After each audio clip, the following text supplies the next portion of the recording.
The snow fell in thick, relentless sheets across the mountain pass, each flake adding to the white blanket that had been accumulating since dawn. Marcus Thorne stood at the window of his cabin, watching the storm intensify with the practiced eye of a man who had weathered 17 winters in these unforgiving peaks. His calloused hands wrapped around a chipped ceramic mug, the last remnants of coffee growing cold as he observed the dying light of afternoon fade into premature dusk. He had built this life deliberately, stone by stone, log by log, choosing isolation over the complications that came with human connection. At 43, his face bore the weathered lines of a man who had known hardship and chosen solitude as his refuge. The cabin was sparse but functional, containing only what was necessary for survival: a wood stove, a narrow bed, shelves lined with preserves and dried goods, and the tools of his trade as a trapper, an occasional guide for the foolish tourists who ventured too far into the wilderness. The knock, when it came, was so faint he almost missed it beneath the howling wind. Marcus froze, the mug halfway to his lips. In all his years on this mountain, unexpected visitors were rarer than spring flowers in December. The second knock was more desperate, accompanied by a voice, feminine and strained with cold. "Please, if anyone's there, please help us." He set down his mug and moved to the door with the wary caution of a solitary animal. When he pulled it open, the wind nearly tore it from his hinges, and with it came a gust of snow and 2 figures who stumbled across his threshold, clutching each other for support. They were women, he realized, though their features were nearly obscured by frost, covered scarves and ice-crusted coats. The taller one collapsed to her knees immediately, and the other, smaller and visibly shaking, tried to help her but could barely stand herself. Close the door, Marcus heard himself say, his voice rough from disuse. He hadn't spoken to another person in 3 weeks, maybe 4. Time had a way of blurring when you lived alone. He shut out the storm and turned to assess his unexpected guests. They were both young, somewhere in their 20s, he guessed, though suffering and cold had aged them beyond their years. Their clothes, once fine, were torn and inadequate for mountain weather. As they began to thaw in the warmth of his cabin, he could see their lips were blue, their fingers an alarming shade of white at the tips. "Frostbite," he muttered, moving into action despite his instinct to remain detached. "Get those gloves off, carefully." The taller woman, with dark hair plastered to her pale face, looked up at him with eyes that held a peculiar mixture of gratitude and wariness. "Thank you," she whispered through chattering teeth. "We've been walking since morning. Our wagon overturned in the pass." Marcus filled a pot with water and set it on the stove, not too hot, knowing that warming frost-beaten extremities too quickly could cause more damage. He pulled down blankets from his shelf and tossed them to the women, then busied himself with building up the fire. "I'm Sarah," the dark-haired woman said, managing to work her frozen fingers free from her ruined gloves. "This is Elizabeth. We were traveling to Silver Creek when the storm hit." "Silver Creek is 30 miles east," Marcus said flatly, not looking at them as he added wood to the stove. "You're going the wrong direction. We got turned around." Elizabeth spoke for the first time, her voice younger, more fragile than Sarah's. She was blonde, with a delicate face that would have been pretty if it wasn't pinched with cold and fear. "The driver, he died when the wagon went over. The horses bolted. We tried to follow the road, but everything looked the same." Marcus said nothing. He tested the water temperature with his finger, then poured it into 2 basins. "Put your hands and feet in this. Not too fast. It's going to hurt." He was right. Both women gasped and then bit back cries of pain as sensation returned to their frozen limbs. Marcus retreated to the far corner of his cabin, uncomfortable with their presence, with their suffering, with the way their need pressed against the carefully constructed walls of his isolation. "You'll stay until the storm passes," he said finally, his back to them. It wasn't quite a question, though it held the tone of resignation. "Could be days. We're grateful," Sarah said, her voice steadier now. "We won't be any trouble." Marcus almost laughed at that. Trouble had already arrived the moment they knocked on his door.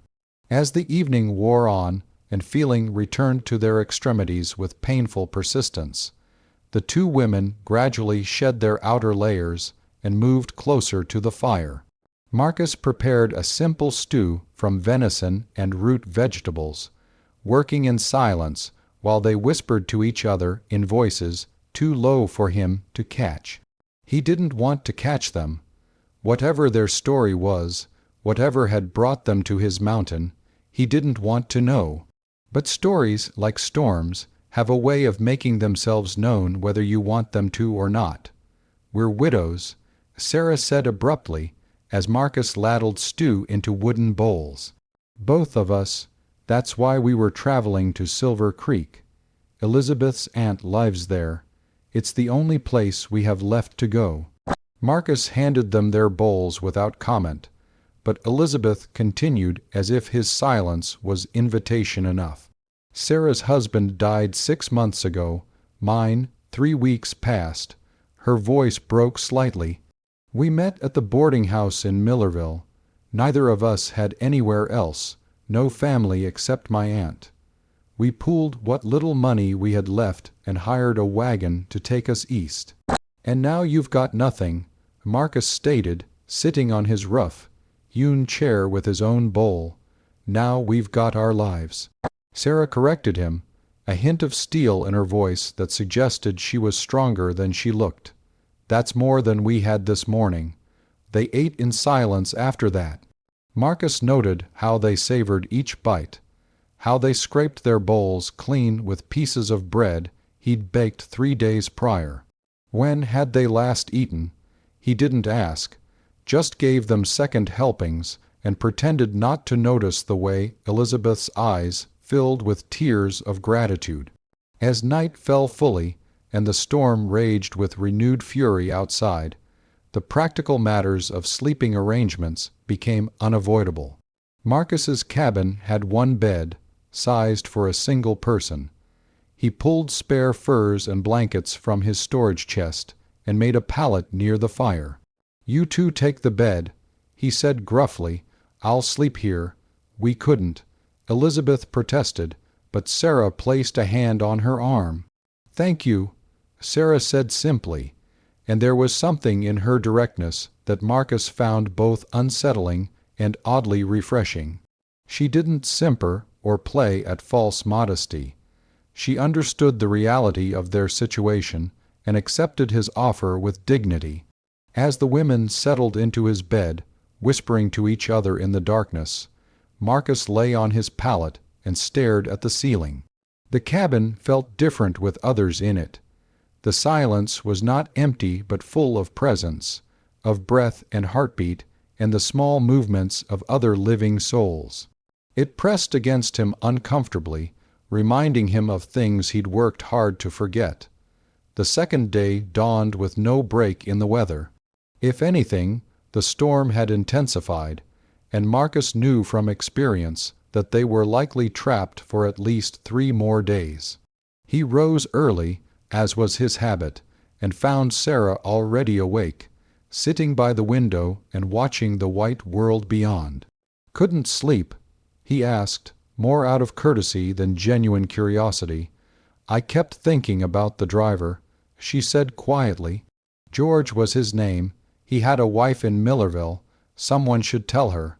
When you get to Silver Creek, you can send word. If we get to Silver Creek—" She turned to look at him. "You don't think much of our chances, do you?" Marcus moved to the stove and began preparing coffee.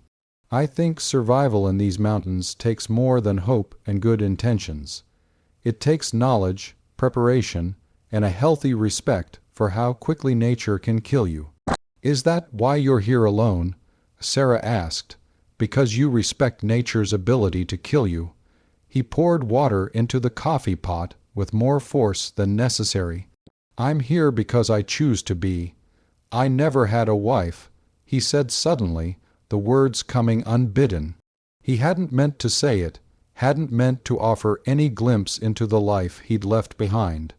But something about the way she'd asked, the directness of it, pulled the confession from him. Never wanted the complications. Sarah was quiet for a moment. "I loved my husband," she said finally. "But loving someone doesn't protect you from complications. It just makes them worthwhile." Elizabeth woke then, and the moment passed. The day unfolded in the strange rhythm of enforced proximity. Marcus went about his usual tasks, checking his traps near the cabin, bringing in more wood, maintaining the equipment that kept him alive. The women helped where they could, Sarah proving surprisingly capable with a knife when he set her to preparing vegetables, Elizabeth mending the torn seam on one of his shirts without being asked. It was late afternoon when Elizabeth, emboldened perhaps by the domestic normalcy of the scene, asked the question that Sarah had been too tactful to voice.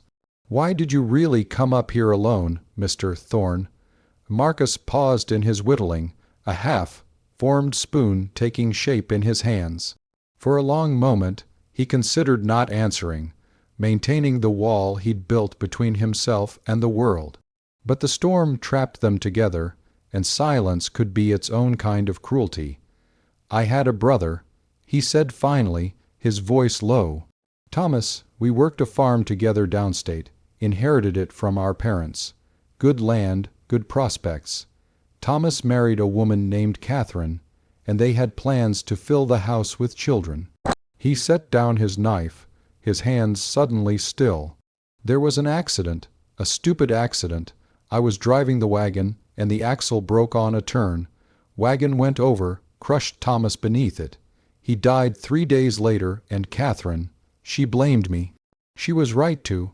It was an accident," Sarah said softly. "Doesn't matter what it was. Matters what it cost." Marcus picked up his knife again, his movements mechanical. "I couldn't stay there, couldn't see his widow mourning what I'd taken from her. So I came here. Been here ever since." "How long?" Elizabeth asked. 13 years. The weight of it hung in the air between them. 13 years of self-imposed exile. 13 years of winter and solitude as penance for a moment's tragedy.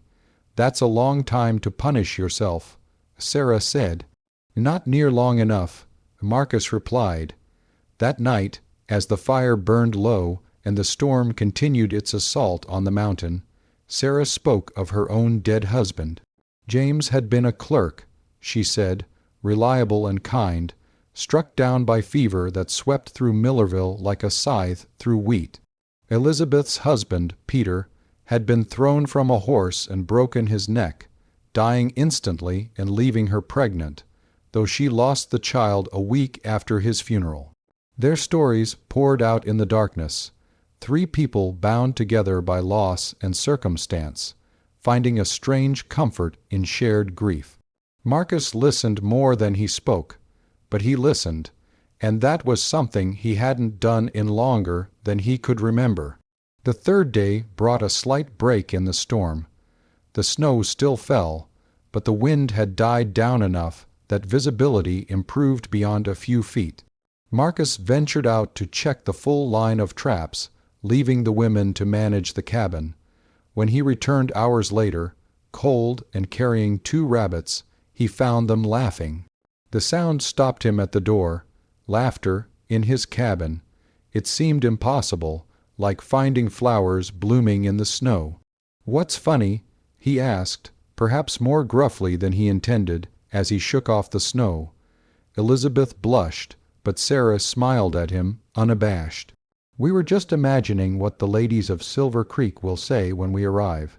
2 widows traveling alone, surviving a mountain storm, being rescued by a mysterious hermit.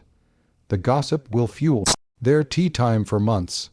"I'm not mysterious," Marcus said, hanging up his coat. "I'm just a man who wants to be left alone.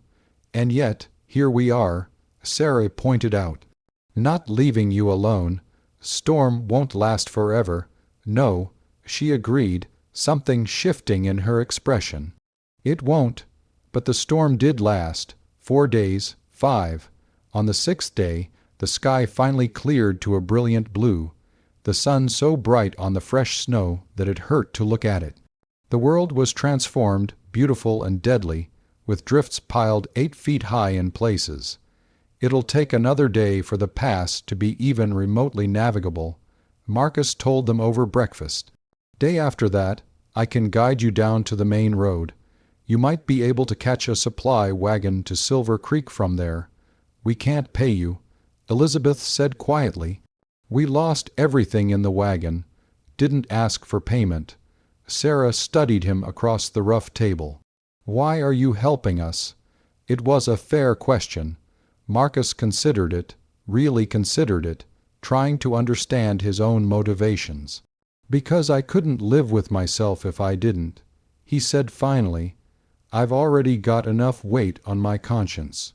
That afternoon, as he prepared for the journey down the mountain, Sarah found him outside, checking the harness on his mule.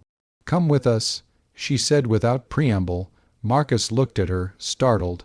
"What? To Silver Creek? Don't go back up the mountain." She moved closer, her breath forming clouds in the cold air. "I've watched you this week, Marcus. You're dying up here just slowly, alone. That's not atonement. That's just waste. You don't know what you're talking about, don't I?" Her eyes were fierce. "I know what it's like to lose someone you love. I know what it's like to wonder if you could have done something different. But I also know that Peter wouldn't want me to stop living, and I don't think your brother would want you to stop either. You didn't know him." "No, but I know you, or I'm beginning to. You're a good man, Marcus Thorne, whether you believe it or not. And good men shouldn't waste themselves on old guilt." Marcus turned away from her, unable to meet her eyes. "This is my home. This is your prison," she corrected gently. "And you've served your sentence." He didn't answer, and eventually she left him to his preparations. They set out the next morning, Marcus leading the mule laden with supplies, the 2 women following in his footsteps as he broke trail through the deep snow. It was slow going, dangerous in places where the storm had changed the landscape, creating hidden drops and unstable drifts. But Marcus knew these mountains better than he knew his own face in the mirror, and he guided them safely through. They spent one night sheltered in a cave he knew, huddled around a small fire, and reached the main road by noon the following day.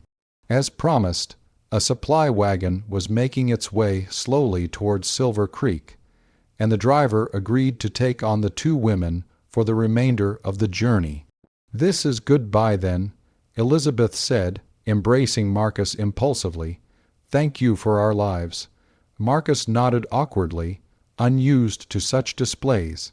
But when Sarah stepped forward, she didn't embrace him. Instead, she pressed a folded piece of paper into his hand.